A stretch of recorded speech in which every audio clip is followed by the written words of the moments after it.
అందరికీ నమస్కారం అండి. ఇప్పుడు చెప్పబోయే కథ పేరు జీవితం సప్త సాగర గీతం. ఈ కథని రచించిన వారు శివాని గారు.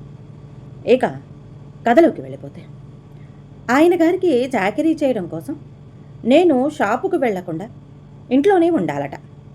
సాగదీసి దీర్ఘం తీస్తున్న మరదలు శ్రీలత మాటలు వినిపించేసరికి ఇంట్లోకి వెళ్లకుండా గుమ్మంలోనే ఆగిపోయాడు సాగర్. తేరగా చేసేవాళ్ళుంటే ఎంతైనా చేయించుకుంటారులే.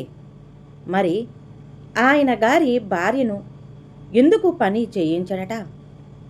డబ్బు కోసం కక్కుర్తిపడి కోవిడ్లో హాస్పిటల్కు వెళ్ళి ఉండకపోతే చనిపోయేది కాదుగా. వాళ్లకో రూలు, నీకో రూలా?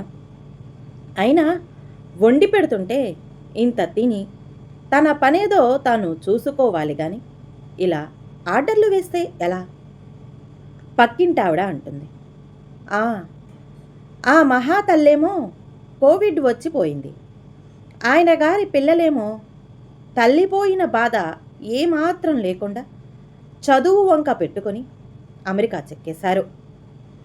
మా ఆయన ఏమో మా ఆడపడుచు మాటలు విని మా అన్నయ్య ఒంటరిగా ఉంటే ఏ అఘాయిత్యం చేసుకుంటాడో, మనం తప్ప ఎవరున్నారు అని ఈ డిస్టర్బెన్స్ని తెచ్చి నాకు అంటగట్టారు.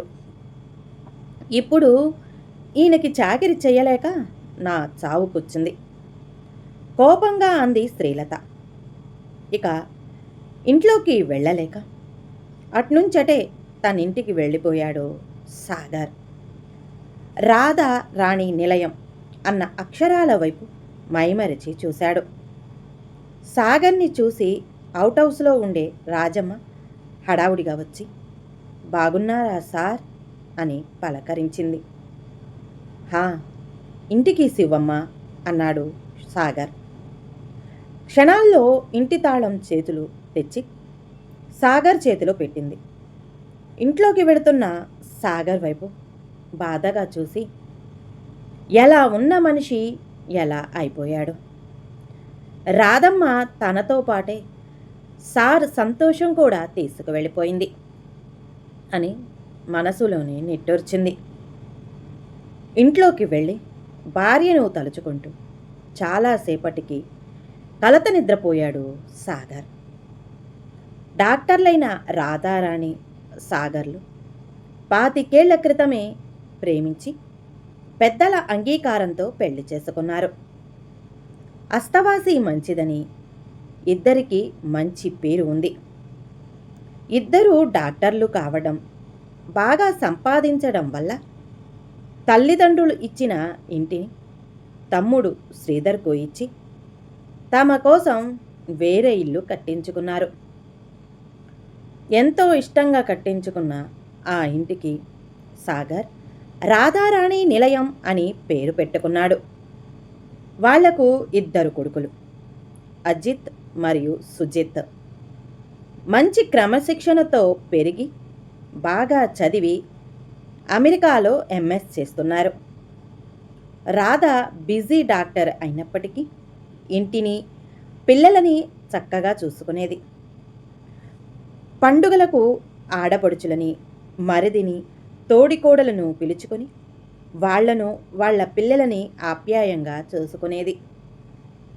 రాధ ఆడపడుచులు రాధను వదినలా కాక తమ తోబుట్టువులా ట్రీట్ చేసేవారు.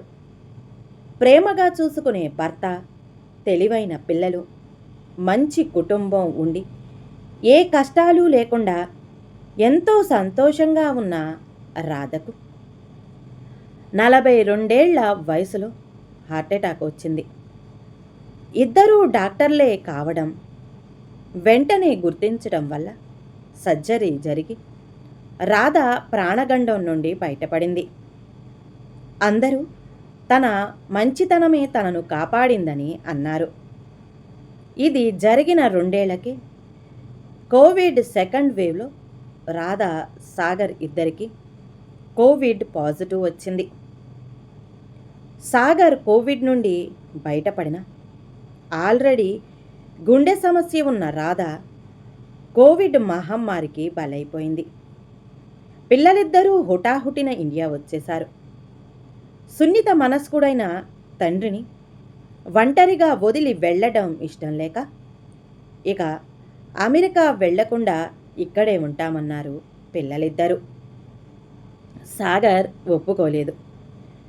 ఇప్పుడు మీరు నా కోసం మీ కెరియర్ వదులుకుంటే మీ అమ్మ శ్రమ అంతా వృధా అవుతుంది. తను ఉన్నప్పుడు ప్లాన్ చేసుకున్నవన్నీ యథావిధిగా జరగాలని మీ అమ్మ నా దగ్గర మాట తీసుకుంది.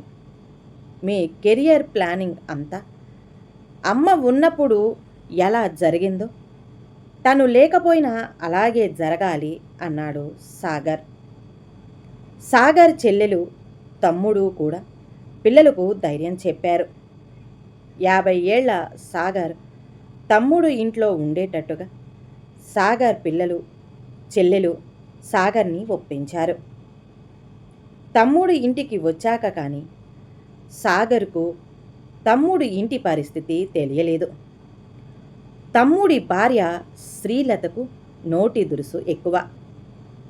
ఇల్లంతా దుమ్ము ధూళితో నిండిపోయి అపరిశుభ్రంగా ఉంది. సాగర్కు సూపర్ మార్కెట్ ఉంది.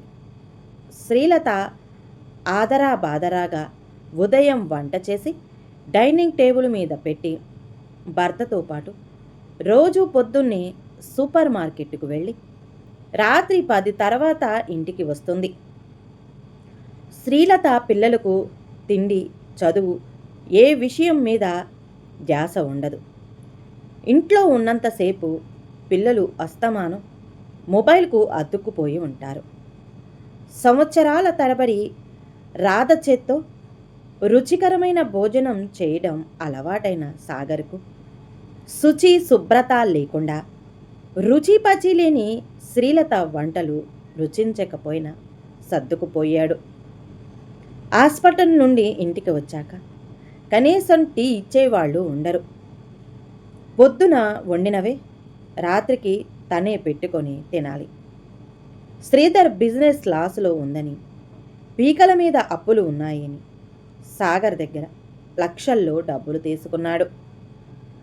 పిల్లలు దారి తప్పడం గమనించిన సాగర్ శ్రీలలతో, అమ్మాయి, మీకు ఏం కావలసినా నేను చేస్తాను.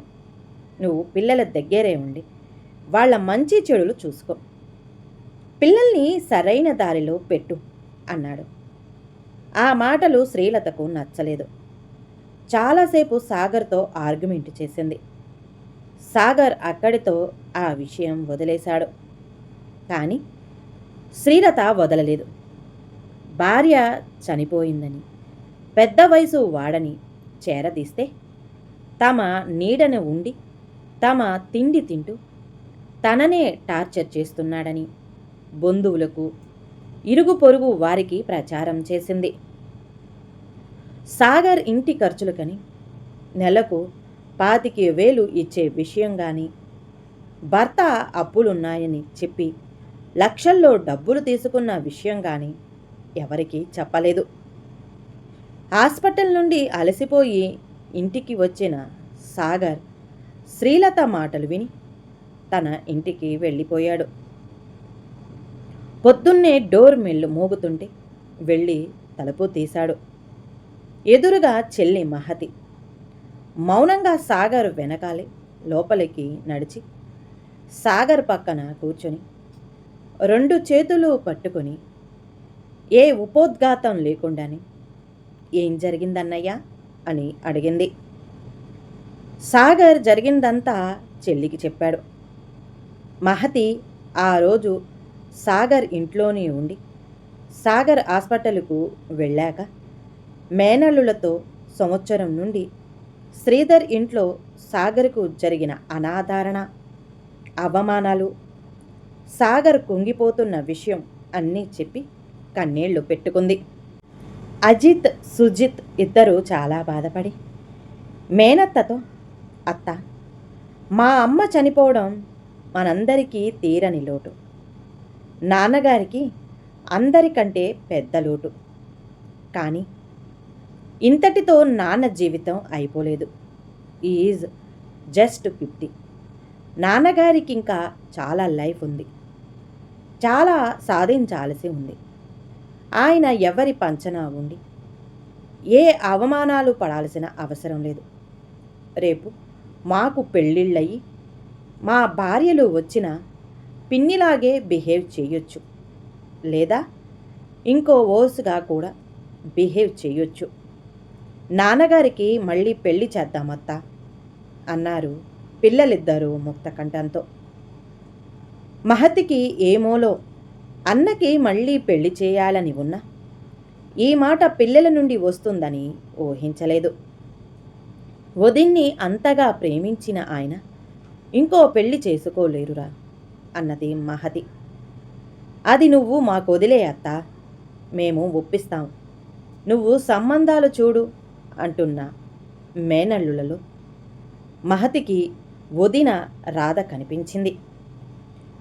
సాయంత్రం సాగర్ హాస్పిటల్ నుండి వచ్చాక అజిత్, సుజిత్లు వీడియో కాల్ చేశారు. మహతి, అజిత్, సుజిత్లు కలిసి చాలా నచ్చచెప్పి సాగర్ని పెళ్లి చేసుకునేందుకు ఒప్పించారు. నెల తరువాత చెల్లెలు మహతి, ప్రణతిలు, కొడుకులు అజిత్, సుజిత్ల సమక్షంలో సాగర్ లలితని సింపుల్గా గుడిలో రెండో పెళ్లి చేసుకున్నాడు. 42 ఏళ్ల లలితకు 2 పిల్లలున్నారు.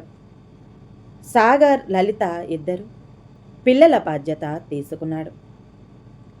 లలిత అజిత్, సుజిత్లను ప్రేమగా దగ్గరికి తీసుకుంది. మహతికి రాధ, అమ్మయ్య సాగర్ని మూవ్ ఆన్ అయ్యేటట్లు చేశావు, థ్యాంక్స్ అని నవ్వుతున్నట్లు అనిపించింది. రాధా రాణి నిలయంలో రాధకు ఇష్టమైన పాట ప్లే చేశారు అజిత్, సుజిత్లు.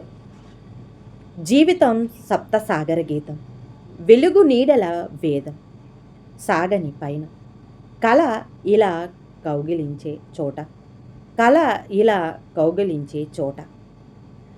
సాగర్, లలిత, సాగర్ చెల్లెలు మహిత, ప్రణతి, పిల్లలు అజిత్, సుజిత్ అందరూ సంతోషంగా ఈ పాట వింటూ పెళ్లి భోజనం చేస్తున్నారు.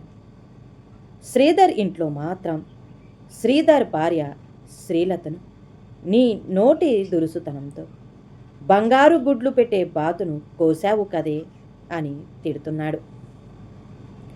ఈ కథ కనుక నచ్చితే ప్లీజ్ అండి లైక్ చేయండి, అలాగే ఛానల్ని సబ్స్క్రైబ్ చేసుకోవటం మాత్రం మర్చిపోమాకండి.